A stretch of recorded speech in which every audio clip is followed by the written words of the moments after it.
Bonsoir à toutes et à tous et bienvenue à la Closing Bell du mercredi 29 juin 2016. Yoav Nizar, heureux de vous retrouver donc pour ce nouveau point de marché. Avant de faire un débriefing sur ce qui s'est passé sur les marchés aujourd'hui, je vous laisse prendre connaissance, comme chaque jour, de l'avertissement lié au risque de trading que vous connaissez déjà, j'en suis sûr. Alors, négocier sur marge sur le marché des devises ou via des produits CFD comportent un risque élevé et ne peut être recommandé à tout investisseur. FXM et Daily FX ne pourront en aucun cas être tenus responsables de pertes dommages occasionnées, incluant sans restriction des pertes manques à gagner qui pourraient découler directement ou indirectement de l'utilisation de ces informations. Alors, webinaire donc qui sera court mais concis. Je vous rappelle simplement que vous disposez du chat pour poser vos questions ou faire part, ou réagir tout simplement, ou laisser des commentaires.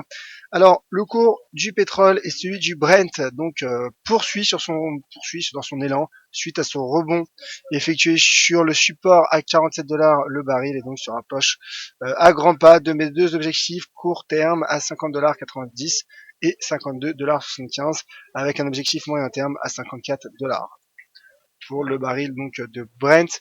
Idem pour le cours du WTI qui lui a rebondi, on l'a suivi tout au long de cette semaine sur sa moyenne mobile exponentielle à 50 jours.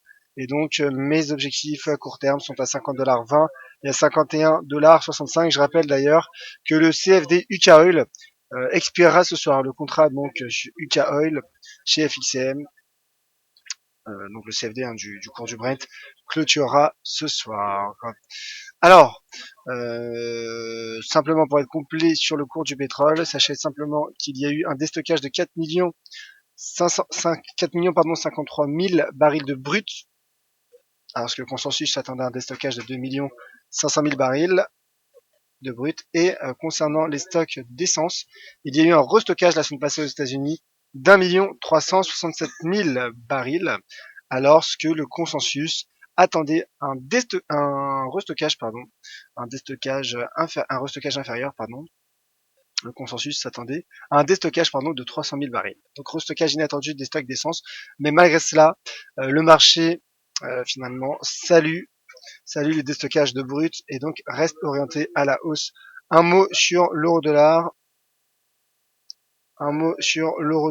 Et l'euro-dollar qui donc est sorti par le haut, sort par le haut de ce triangle et donc l'euro confirme son rebond. Les devises européennes confirment leur rebond. L'euro-dollar qui profite d'ailleurs finalement de la consolidation du dollar américain qui certes hier finalement avait des raisons fondamentales de s'apprécier mais il ne l'a pas fait. Aujourd'hui il avait des raisons fondamentales pour se déprécier puisque le PCE est ressorti conforme aux attentes du consensus. L'indice PCE qui est respecté aux États-Unis, nous l'avons suivi ensemble dans le Wall Street Insider à 14h15, est ressorti en glissement annuel à 1,6% conforme aux attentes du consensus et au même niveau que le mois précédent, pardon. Et donc, dans ce contexte, l'euro-dollar sort pour le moment. Alors, la bougie en cours n'est pas clôturée, mais pour le moment tente de sortir par le haut de ce triangle, d'ailleurs qui a atteint un massif en 4 sorties à 1,1227 avant de se replier. Mais en tout cas, 1,1127 serait ma prochaine cible en cas de franchissement. Et autre cible, deuxième cible, là nous avons notre seuil d'inversion de polarité qui est joli, ce seuil à 1,1165 $. Un mot sur les indices, nouvelle séance de hausse. Les indices également qui poursuivent leur rebond. Le CAC 40 qui donc repasse au-dessus du seuil à 4100 points. Je rappelle qu'il y a eu comme nous l'avait montré hier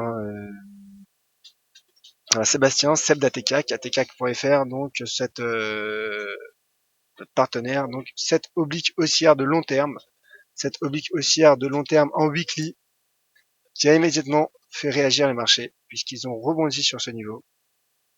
Rebond sur ce niveau, et donc le marché qui repart à la hausse, et d'ailleurs qui franchit ce support devenu résistance potentielle à 4100 points. Donc c'est de bon augure pour les indices européens, l'indice parisien en tout cas, et le DAX, l'indice allemand également, qui poursuit son rebond, qui passe au-dessus des 9500 points et qui s'attaque aux 9600 points. Divergence haussière daily qui prend forme. En tout cas, contradiction de momentum. Je vous laisse constater. Et donc, intéressant pour l'indice allemand. Donc en effet, tout cela me paraît haussier. Le rebond pourrait se poursuivre, en tout cas à court terme, le rebond pourrait se poursuivre jusqu'aux 9750 points pour le DAX. Alors, ça vient de tomber, c'est officiel, le CAC 40 finit en hausse de 2,60% sur le marché spot et il clôture donc la séance à 4195,32 points. Le DAX qui dans les derniers échanges prend 1,57 points, l'indice pan-européen Eurostock 50 prend 2,52% et Wall Street qui a ouvert dans le vert. Nous l'avons également vu, en tout cas le cours du futur pouvait le laisser entendre lorsque l'on a vu donc dans le Wall Street Insider cet après-midi. Voilà donc pour ce tour d'horizon de la séance du jour et voilà également des commentaires qui arrivent. Et oui, bonjour mon cher Discalex. Et donc en effet un Discalex qui poursuit avec le décompte. Il s'agit en effet du Last Wednesday, de mon Last Wednesday. Bonsoir visiteur. Ah ben voilà justement, Seb ATK qu'on en parlait. Pourquoi l'ISIN bloque-t-il sur les 102,8? Regardez ce graphe, Fibo à 50%. Et voici le graphe de Seb d'Atekak. Ah ben voilà. Voilà. Seuil de retracement à 50%. Merci mon cher Sébastien. Il y a en plus, comme je le montrais également dans mon graphique, en tout cas ce niveau est proche donc des 103 qui est un niveau de résistance que tu mets très bien en évidence. C'est la raison pour laquelle techniquement je vise. J'en ai parlé ce matin dans le Good Morning Order, je l'ai également mis sous la forme d'un article. Je vise un retour sur les 101,50, la partie inférieure de ce range, en tout cas ce support, voilà, sur l'USD-Yen, avec une invalidation en cas de franchissement des 103 yens. Merci Sébastien. Et justement, alors Sébastien qui poursuit avec d'autres graphiques CAC 40 justement. Alors là, en effet, on n'est pas très clair. Alors j'ai agrandi l'écran. Alors là, on ne voit pas très bien Sébastien, mais en tout cas CAC 40, donc la résistance intraitable. MM20 en 4 heures, Fibonacci, ligne horizontale, RSI 50 et j'en passe. Donc RSI en effet, voilà, le CAC qui est sur résistance, comme nous dit Sébastien, et donc Sébastien qui est plutôt baissier à court terme sur les indices. En tout cas, c'est un scénario qui se tient, qui est justifié en effet. Il y a de nombreux niveaux de résistance. Donc on surveillera finalement l'évolution. J'en parlerai bien sûr demain dans mes différents webinaires. Merci Sébastien et de rien pour ce coup de projecteur. Merci à toi l'ami. Alors, en effet, Discalex, hein. Au contraire, j'apprécie ce petit décompte. D'ailleurs, je vous attends demain pour le Last Thursday. Alors, JS. Bonsoir Yoav, pour l'info. Lucas 100, donc le FTSE a totalement retracé le Brexit. C'est le seul indice européen à avoir fait cela, il me semble. Lucas 100. Ah, en effet, c'est possible. Il est bien aidé aussi Lucas 100 par le cours du pétrole. Hein. Alors, pardon, là c'est Lucas Oil, Lucas 100. Lucas 100 qui a totalement retracé, en effet. Qui a totalement retracé et qui s'attaque donc maintenant à ses plus hauts de la semaine passée. En effet, bien vu. Bien vu, bien vu. Ce qui montre également l'impact des indices directement impactés, directement influencés par des événements. Et comme je disais, Lucas 100 qui est également fortement pondéré de bancaires et de pétrolières. On sait que les pétrolières et les bancaires rebondissent depuis quelques séances, ce qui explique notamment qui pourrait également expliquer cette accélération. C'est surtout dû, je pense, au Brexit. Bien vu, mon cher JS.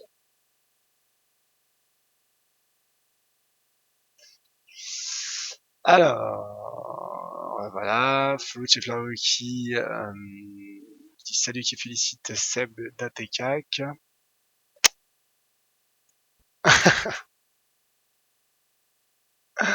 Pas de soucis, Sébastien pour le graphique. Merci pour ce commentaire, voilà, que je vous laisse prendre connaissance sur le chat. Sophie 11. Bonsoir, on s'habitue à vous suivre, c'est toujours un regret de vous voir partir. après en effet mes prédécesseurs. C'est vous qui quittez le navire, dommage. Écoutez, j'étais également ravi d'avoir participé à cette aventure d'LFX et FXM qui a été tout simplement incroyable. J'ai passé une année magnifique professionnellement. Flood Fao qui va faire vos webinaires quand tu partiras, car je les trouve très intéressants et clairs. Merci beaucoup, mon cher Flood Flao. Je ne sais pas encore. Bon, de toute façon, il y aura Vincent et Sylvain, et pour la suite, je vous avoue que je n'ai pas trop d'informations. Alors, revenons au marché avec Vanessa. AID-USD potentiel descendant, donc potentiel baissier, nous dit Vanessa. En tout cas, se demande Vanessa. On regarde ça tout de suite.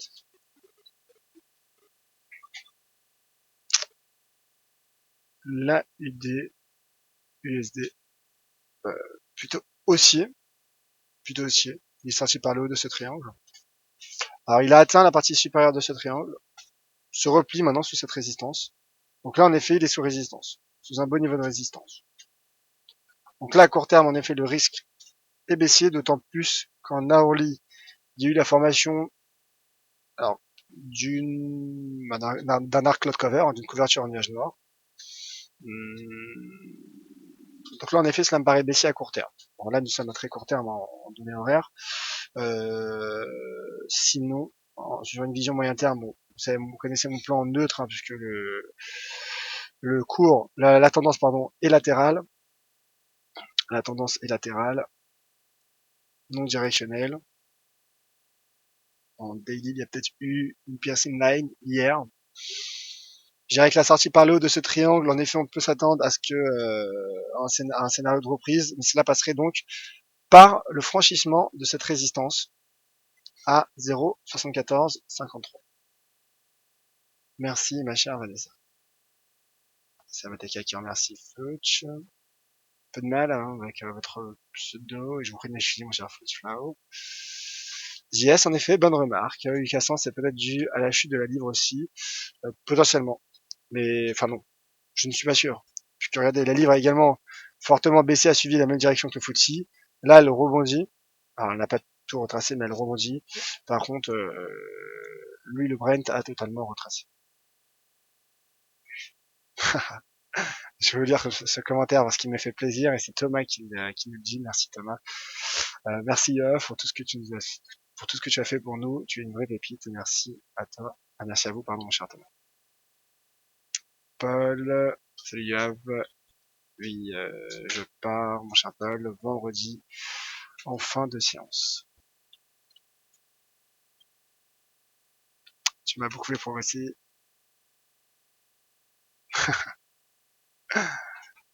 Bien sûr, c'est ça va être le Yoav Exit, mon cher Paul. Yoav Exit après le Brexit. Alors, voilà un graphique.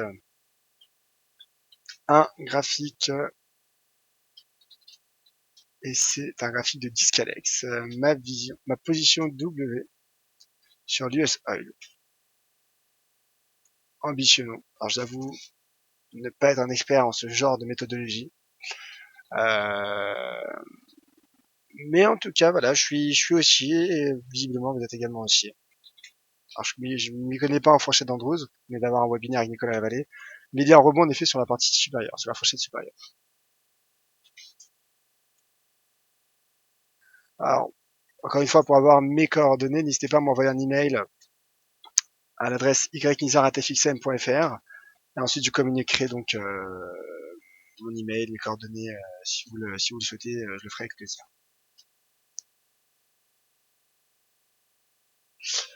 Alors, Milena, salut Yav, l'euro dollar monte, le CAC aussi, c'est plutôt bizarre, normalement. Quand l'un monte, l'autre descend, non. Donc, en même temps, le marché va-t-il repartir à la normale après le Brexit? Bah, comme vous le dites déjà dans la première partie de ce message, ma chère Milena, le marché en effet est désorienté par le Brexit, les entrées, donc ils suivent la même direction, à court terme. Quand est-ce, mais une fois qu'il l'aura digéré, je pense qu'en effet que la suite des négociations à Bruxelles pourrait justement pourrait aider ou non d'ailleurs, mais en tout cas devrait faire évoluer ce dossier Brexit.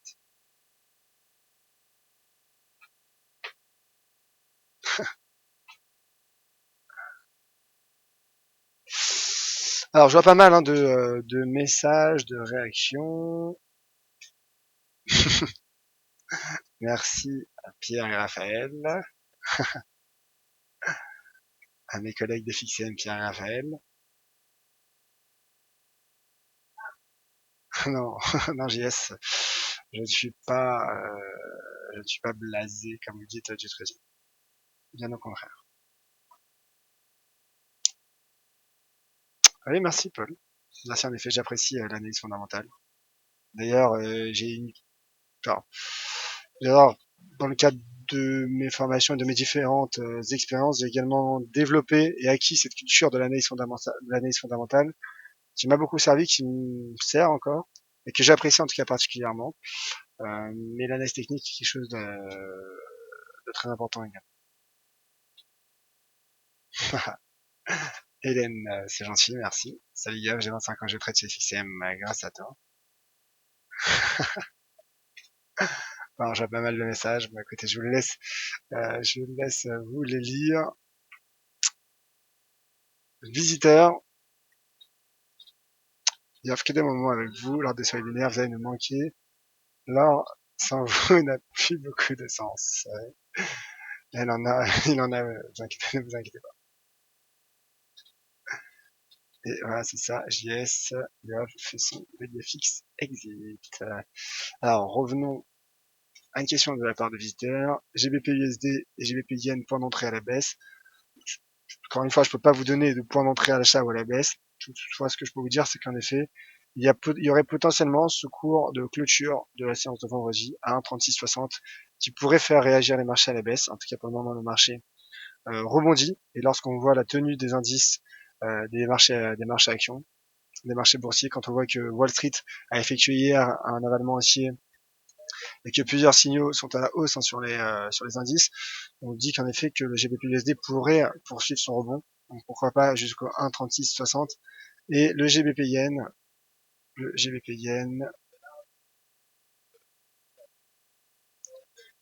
poursuit également son rebond, et là il y a un niveau de support donc devenu résistance potentielle à 139,75 yens qui pourrait en effet faire réagir les marchés. Tout cela n'est qu'hypothèse, bien sûr. Tout cela n'est qu'hypothèse. Voilà. Ça correspond également au cours de clôture du taux de change, proche en tout cas des 139,55.